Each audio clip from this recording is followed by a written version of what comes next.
Frederick III, 1440 to 1493.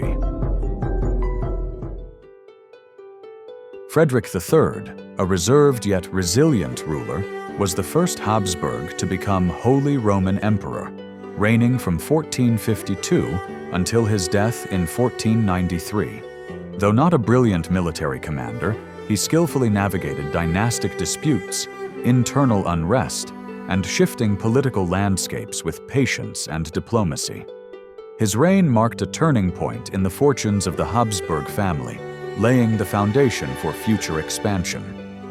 Frederick ensured the survival and gradual consolidation of Habsburg power in Central Europe and fathered Maximilian I, whose marriage strategies and leadership would transform the dynasty into a dominant European force.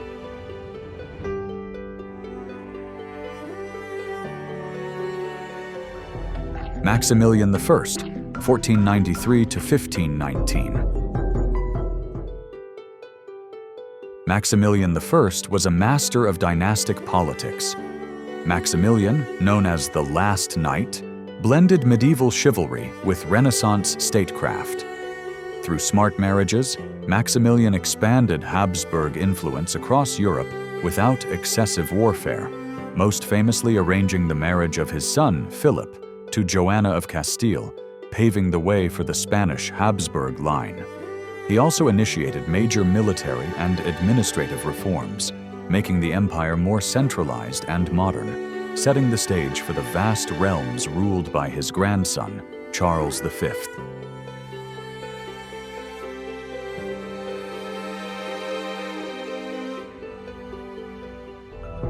Maximilian II, 1564 to 1576.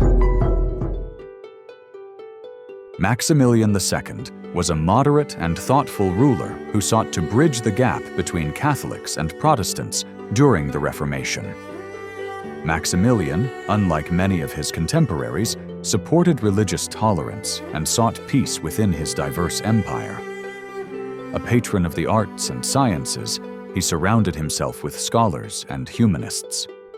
Though he couldn't implement sweeping reforms, Maximilian's balanced and humane approach earned him respect across religious lines and helped maintain imperial stability during a period of great upheaval.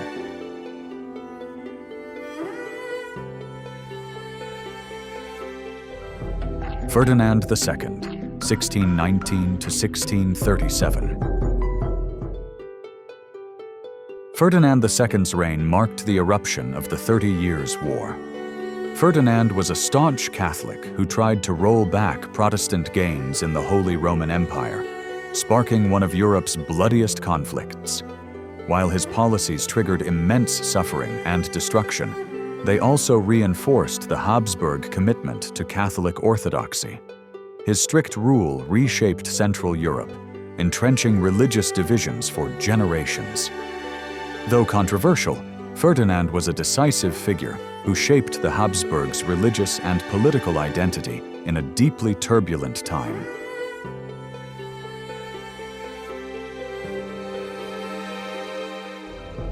Ferdinand III, 1637 to 1657. Ferdinand III, son of Ferdinand II, ascended to the throne during the latter stages of the 30 Years' War. A more moderate ruler than his father, he played a pivotal role in the negotiation and signing of the Peace of Westphalia in 1648, which ended the war and reshaped the political landscape of Central Europe. Ferdinand's reign marked a shift towards religious tolerance and a balance of power between the emperor and the imperial estates. He also implemented administrative reforms and supported the arts, contributing to the cultural development of the Habsburg territories.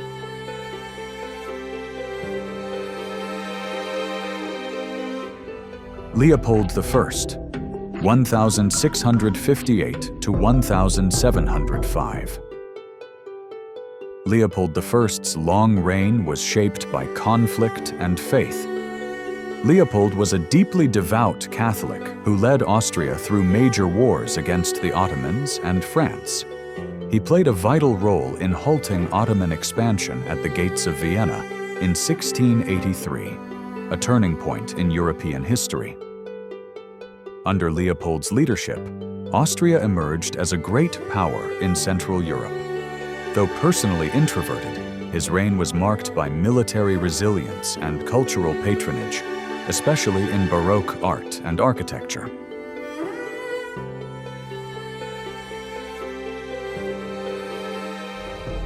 Charles VI, 1711 to 1740.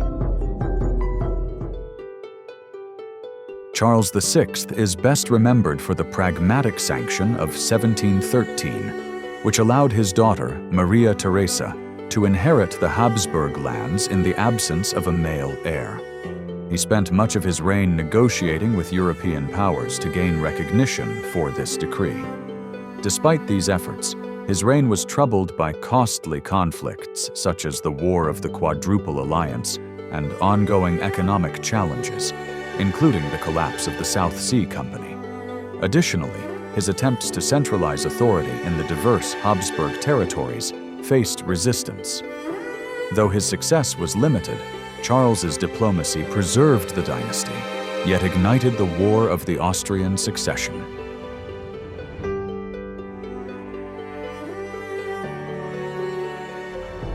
Maria Theresa, 1740 to 1780. Maria Theresa was Austria's only female ruler, and one of its most effective. Maria Theresa inherited the throne through the Pragmatic Sanction and fought to defend her rights in the War of the Austrian Succession.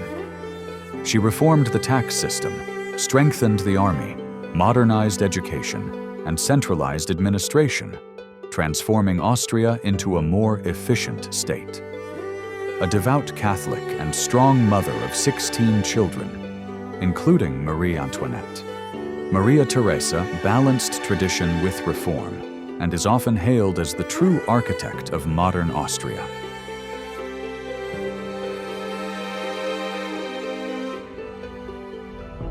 Joseph II, 1765 to 1790. Joseph II, son of Maria Theresa, was a bold and ambitious reformer. Joseph was inspired by Enlightenment ideals and attempted to reshape Austria into a modern, rational, and secular state. He abolished serfdom, pushed for religious tolerance, reduced church power, and centralized administration. But Joseph's rapid reforms faced resistance from nobles, the church, and regional populations.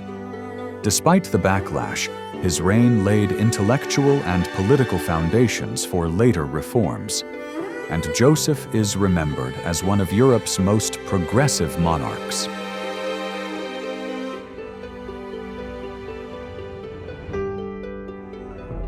Ferdinand I, 1793 to 1875.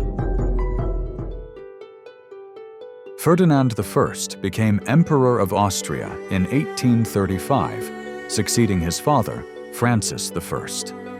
His reign was marked by personal health issues, which left him heavily dependent on advisors, notably Metternich, for governance. Ferdinand's rule coincided with growing nationalist movements, culminating in the revolutions of 1848. Overwhelmed by the unrest, he abdicated that year in favor of his nephew, Franz Joseph I. Despite his gentle and devout nature, Ferdinand's reign is remembered for conservatism, political rigidity, and the empire's struggle to modernize amid rising social tensions.